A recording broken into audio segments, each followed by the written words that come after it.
Yes. अब हमें profit and loss account start करना है। लाभ हानि खाते से संबंधित सवाल करने हैं।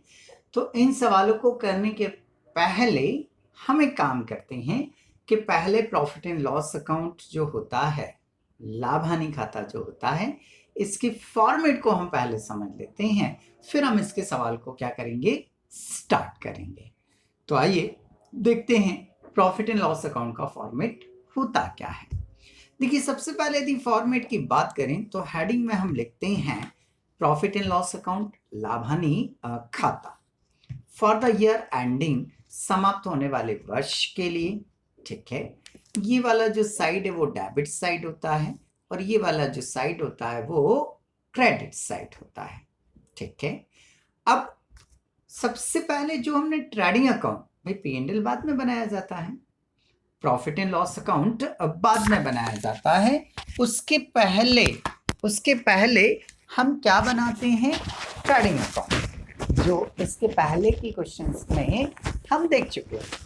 अब हमें क्या करना है, इसका प्रॉफिट एंड लॉस अकाउंट बनाना है। तो ट्रेडिंग अकाउंट में हम जो आंसर निकाल के लाए हैं, कहाँ का, ट्रेडिंग अकाउंट में से जो आंसर हम निकाल के लाए हैं, उस आंसर को पहले हम यहां ट्रांसफर करेंगे। जो ट्रेडिंग अकाउंट है उसके आंसर को हम यहां पर सबसे पहले क्या करेंगे, ट्रांसफर करेंगे। आइए, सबसे पहले डेट पर्टिकुलर, मतलब पर्टिकुलर अमाउंट, विवरण रकम लिख दिया जाता है। हम यहां पर यदि वहां ट्रेडिंग अकाउंट में ग्रॉस प्रॉफिट आया है, ट्रेडिंग अकाउंट में क्या आया है, ग्रॉस प्रॉफिट आया है, तो उसे क्रेडिट से डेबिट से उठाकर कहां ले आएंगे हम, क्रेडिट साइड में। तो ग्रॉस प्रॉफिट यदि आया वहां डेबिट में आता है, वहां कहां आता है, डेबिट में आता है। जैसे ये डेबिट में है ग्रॉस प्रॉफिट, तो ये डेबिट में है, तो ये उठकर कहां चला जाएगा, क्रेडिट साइड में चला जाएगा बाय ग्रॉस प्रॉफिट के नाम से। ठीक है, और यदि ग्रॉस लॉस क्रेडिट में आया हो, ग्रॉस लॉस कहां आया, क्रेडिट में आया होगा, तो वो क्रेडिट से, जैसे ग्रॉस लॉस कहां आता है, क्रेडिट साइड में आता है, तो ये क्रेडिट से उठकर फिर कहां आ जाएगा, आपका डेबिट साइड में आ जाएगा, ग्रॉस लॉस, सकल हानि। क्लियर है। तो सबसे पहले क्वेश्चन को स्टार्ट करने के पहले मुझे ग्रॉस प्रॉफिट को या ग्रॉस लॉस को क्या करना होगा, ट्रांसफर करना होगा। ठीक है, ये क्वेश्चन में हमेशा आपको देके रखिएगा। अब इसमें क्या क्या आएगा, देखिए, यदि मैं फॉर्मेट की बात कर रहा हूं तो सबसे पहले हमें ध्यान रखना है कि कैरेज ऑन सेल्स यहां लिखते हैं, विक्रय पर भाड़ा, carriage on sales, carriage on purchases trading account में आता है, carriage on purchases trading account में आता है, तो कैरेज ऑन सेल्स यहां प्रॉफिट एंड लॉस में आएगा। ये क्या होता है, जब हम गुड्स को सेल कर रहे हैं ना, जब हम गुड्स को क्या कर रहे हैं, सेल कर रहे हैं, तो उस गुड्स को सेल करने पर जो हम कैरेज, जो हम भाड़ा दे रहे हैं, वो कहलाता है कैरेज ऑन सेल्स कहलाता है। तो कैरेज ऑन सेल्स यहां डेबिट में आता है। कैरेज आउटवर्ड का मतलब होता है कि सेल करने पर भाड़ा, आउट मतलब क्या होता है, जाना, गुड्स जा रहा है, उस पर जो भाड़ा दे रहे हैं, उस पर जो कैरेज दे रहे हैं, वो कहलाता है आपका कैरेज आउटवर्ड कहलाता है। ठीक है, ये यहां P&L अकाउंट में आता है। कैरेज इनवर्ड ट्रेडिंग में आता है, कैरेज इनवर्ड ट्रेडिंग में आता था, carriage outward profit and loss में आएगा, बाहरी गाड़ी भाड़ा बोलते हैं इसको हम। उसके बाद आता है आपका इनडायरेक्ट एक्सपेंसेस। ट्रेडिंग अकाउंट में डायरेक्ट एक्सपेंसेस आते हैं, ट्रेडिंग अकाउंट में डायरेक्ट एक्सपेंसेस आते हैं, तो आप ये जो P&L अकाउंट बना रहे हैं, इस P&L अकाउंट में इनडायरेक्ट एक्सपेंसेस आते हैं। ठीक है, next, expenses belong to sales, ऐसा कोई सा भी एक्सपेंसेस, ऐसा कोई सा भी खर्चा जो सेल के ऊपर दिया जा रहा है, सेल करने में दिया जा रहा है, ऐसा कोई भी एक्सपेंसेस जो सेल करने के लिए दिया जा रहा है, वो सारे एक्सपेंसेस भी यहीं पर लिखे जाते हैं। तो ऐसे खर्च जो विक्रय से संबंधित हो वो यहीं लिखे जाते हैं। एक्सपेंसेस बिलोंग टू ऑफिस, ऐसा कोई खर्चा जो कार्यालय से संबंधित तो हो उनको भी हम कहां लिखते हैं? ट्रेडिंग अकाउंट में। Next, expenses belong to administration, ऐसे खर्च जो प्रशासन से संबंधित तो हो वो भी सारे यहां लिखे जाते हैं। बचे हुए रिमेनिंग एक्सपेंसेस, अब मेरा रिमेनिंग एक्सपेंसेस बाकी खर्च से क्या मतलब है ना, किस पर्पस से मैंने लिखा है वो सुनिए। देखिए, ट्रेडिंग अकाउंट को बनाते समय हमने 19 एक्सपेंसेस याद किए थे। ट्रेडिंग अकाउंट को बनाते समय हमने 19 एक्सपेंसेस को याद किए थे। Cartage, carriage, freight, carriage on purchase, carriage inward, उसके बाद में octroi, import duty, custom duty, excise duty, dock या पोर्ट चार्जेस और clearing expenses, factory expenses, wages and salary, production expenses, manufacturing expenses, उसके बाद में coal, fuel and power, gas and water और royalty. इन 19 एक्सपेंसेस को छोड़कर जो भी एक्सपेंसेस होंगे वो सारे एक्सपेंसेस कहाँ आएंगे? प्रॉफिट एंड लॉस में आएंगे। मतलब ट्रेडिंग के यदि मुझे एक्सपेंसेस याद हैं तो उनको छोड़ दो, बाकी सारे एक्सपेंसेस फिर यहाँ आ जाएंगे। तो रिमेनिंग एक्सपेंसेस का बाकी खर्च का मतलब समझ में आया? 19 खर्चों को छोड़कर बाकी सारे खर्चे यहाँ पर लिखे जाएंगे, बाकी सारे एक्सपेंसेस यहाँ लिखे जाएंगे। नेक्स्ट, किसी भी तरह का यदि कोई लॉस है, हानि है, तो वो P&L अकाउंट के डेबिट साइड आएगा। किसी भी तरह का लॉस से है, हानि है, तो वो प्रॉफिट एंड लॉस अकाउंट में आएगा। नेक्स्ट, बैड डेब्ट्स होगा, डूबा ऋण होगा, तो भी P&L अकाउंट में आएगा। डेप्रिसिएशन भी एक्सपेंसेस होता है, P&L अकाउंट में आता है। अब आते हैं हम क्रेडिट साइड में। इंटरेस्ट रिसीव, ब्याज यदि प्राप्त हुआ, इंटरेस्ट रिसीव ब्याज प्राप्त हुआ तो क्रेडिट साइड में। प्राप्त हुआ मतलब इनकम है, प्राप्त हुआ मतलब इनकम है, और जितनी इनकम होती है सब कहाँ लिखते हैं हम? क्रेडिट साइड में। तो इंटरेस्ट रिसीव्ड क्रेडिट में आएगा। कमीशन रिसीव्ड, कमीशन प्राप्त हुआ, क्रेडिट में आएगा। डिस्काउंट रिसीव्ड, बट्टा या छूट प्राप्त हुई तो वो क्रेडिट में आएगा। रेंट रिसीव्ड, किराया प्राप्त हुआ, ये क्रेडिट में आएगा। बैड डेब्ट्स रिकवर्ड, डूबत ऋण यदि प्राप्त हुआ, जो पहले पैसा डूब गया था वापस मिल गया, तो वो डूबत ऋण की प्राप्ति होती है, क्रेडिट में आएगा। अब क्रेडिट की टोटल ज्यादा है और डेबिट की टोटल क्या है? कम। डेबिट में कम पड़ रहा है, डेबिट में कम पड़ रहा है, डेबिट में कम पड़ रहा है, तो वो कहलाता है आपका नेट प्रॉफिट। क्या कहलाता है? Net profit. ठीक है।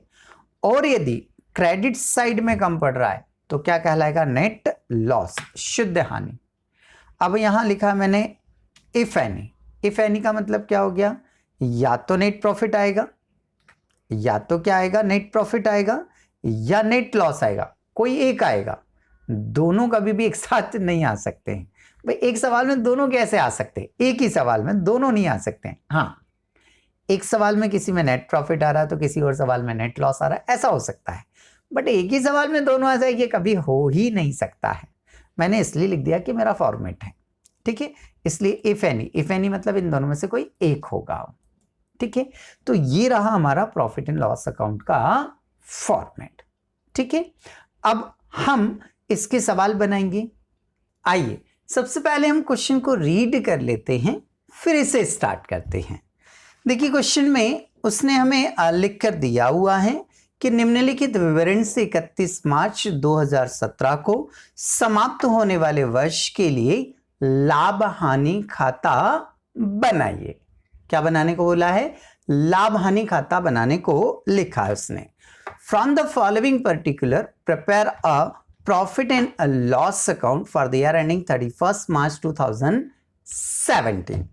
क्वेश्चन हम देख पा रहे हैं, दिया हुआ है उसने, ठीक है। क्वेश्चन को स्टार्ट करने के पहले एक छोटा सा पॉइंट, छोटा सा रूल हम याद कर लें, उसको समझ लें कि जब भी हम सवाल को करते हैं तो पहले निशान लगा लेते हैं हम, है ना। निशान क्या लगाना है? जैसे सैलरी P&L में आता है, हाँ, कंफर्म भाई। कैसे पहचानेंगे? P&L में आता है। मुझे ट्रेडिंग अकाउंट के 19 के 19 पूरे एक्सपेंसेस याद हैं। उसमें से देखो ये सैलरी है क्या? ट्रेडिंग अकाउंट के 19 एक्सपेंसेस। उसमें सैलरी है क्या? Only salary.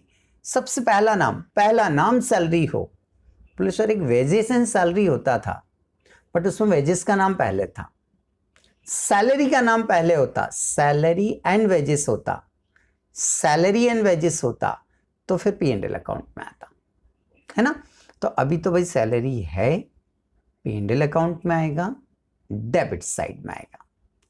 Discount allowed, discount allowed, discount allowed trading में नहीं है तो P&L में ही आएगा, P&L के डेबिट साइड में। PD मतलब P&L के डेबिट साइड में, PD मतलब P&L के डेबिट साइड में। डिस्काउंट रिसीव्ड इनकम है आपकी, P&L के कहाँ लिखेंगे हम? क्रेडिट साइड में।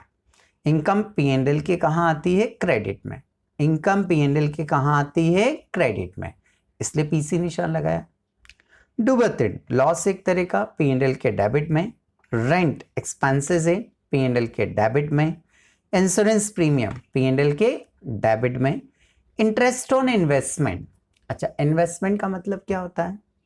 कि हमने अपना रुपया दुकान से उठाकर कहीं बैंक में या कंपनी में डिपॉजिट किया है, तो वो क्या कहलाता है? आपका इन्वेस्टमेंट कहलाता है। तो उस इन्वेस्टमेंट पर हमें ब्याज मिलेगा, हमें ब्याज मिलेगा, और इंटरेस्ट जब हमें रिसीव हो रहा है तो वो आपकी इनकम हो गई, और इनकम कहाँ आती है? क्रेडिट साइड में, PC निशान लगाया। मूल्यह्रास P&L के कहाँ आता है? डेबिट साइड में, PD लिखेंगे।